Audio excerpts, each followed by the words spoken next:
दिनै बे बाथिपारायाव थानाय मुंख्लं सुजित नार्जारिनि जे गोसोखांथि बेवहाय मिरु मोनसे दिनैहाय पार्क बेखेवनाय जाबाय आरो बे दिनैनि 39थि मुंख्लं सान बड'लेण्ड मुंख्लं सान फालिनायाव बिनि जे गाहाय दरखं बेखेवनाय आरो जोङो मुंख्लं सुजित नार्जारिनि मुसुखा बेखेवनाय लोगोसे मिरु दुलाराय बर' फरायसा आफादनि जोङो बाहाय फिरफिला बिरखांबाय। दा बिनिखायनो नोंथांमोननि गेजेरजों जोङो फोरमायनो हास्थायो जे बड'लेण्ड मुंख्लं साना आरो बड'लेण्डनि गिबि मुंख्लं सुजित नार्जारिखौ मिरु खालामनानै गासै मुंख्लं जाय बिथांमोना बर' हारिनि थाखाय जिउ बावलांबाय, सिलायनि आन्दलन, गणतान्त्रिक आन्दलन, गुबुन गुबुन समाव बिथांमोना बाहागो लानानै जिउ बावलांबाय। बिथांमोननि गासै सोरगोआरि जिउनि थाखाय आरो बर'नि माहारियारि बादा अराय बिथांमोननि बोरजों थांनानै थाथों बेखौ जों मिजिंथिनानै दिनै बे मिरुनिफ्राय बा दिनैनि बे मुंख्लं सुजित नार्जारिनि मिरु केन्द्रनिफ्राय जोङो हास्थायो आरो नोंथांमोननि गेजेरजों जोङो दिनैनि गोदान जोलै आरो इयुन जोलैनि थाखाय आरो दिनै जों जाय थासारियाव बड'लेण्ड हालामाव आरो आसामाव बर'फ्रा थांनानै दं, बेबादिनो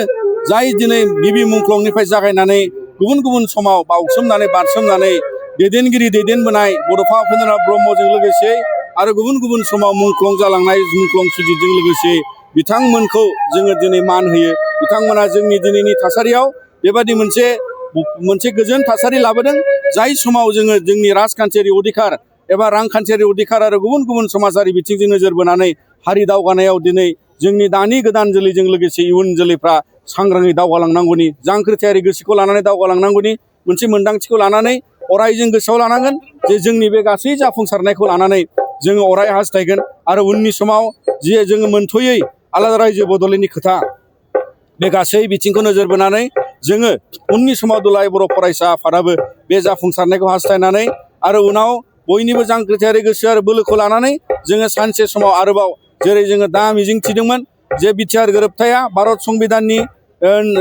मोनथायजों लोगोसे जोंनि आथिखालनि सोलिनाय बिटिसि काउन्सिला 6 सिडुल काउन्सिलनि गोहो बारायनाय, एरिया बारायनाय, समस्ति बारायनाय, बे गासै बिथिङा बिटिआर गोरोबथाजों जाफुंसारनायनि जे लामायाव फैनांगौ आरो बेखौ लानानै दुलाराय बर' फरायसा आफादा उननि समाव भारत सरकार, आसाम सरकारा बेखौ थारैनो जुदि मावफुंनायाव फेलें जामारोब्ला जोङो सानफिननो गोनां जागोन जे मुंख्लं बिथांमोननि मान आरो सन्मानजों लोगोसे हारियाव बयनिबो अबदानखौ नोजोर बोनानै आरोबाव खेबसेबाव बड'लेण्ड सोमावसारनांगौनि गोनांथिखौ दुलाराय बर' फरायसा आफादा जोङो सानफिननो गोनां जागोन। दा बिनिखायनो दिनै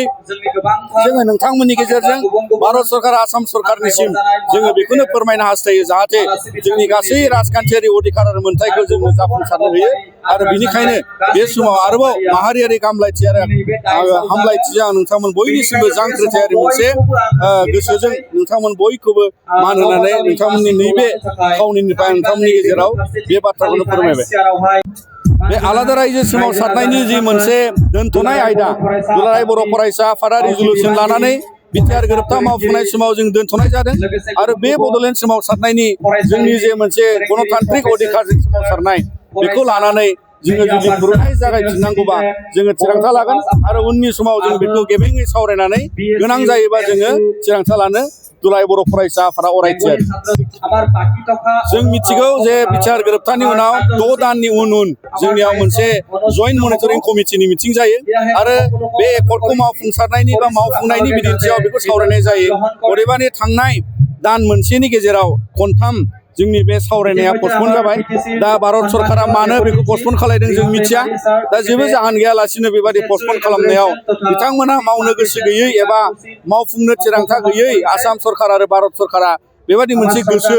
नुनाय एबा गोसो बेरखांनायखौ जोङो नुनो मोनो आरो बेखायनो उननि समाव जोङो बेनि सायाव जोङो गोथों थिरांथा लागोन, जाय थिरांथाजों जोङो बे बिटिआर एकर्ड मावफुंनायजों लोगोसे आरो मावफुङाब्ला जों मा लागोन बेखौ जोङो थिरांथा लानानै नोंथांमोननि गेजेरजों जों मिथिहोगोन।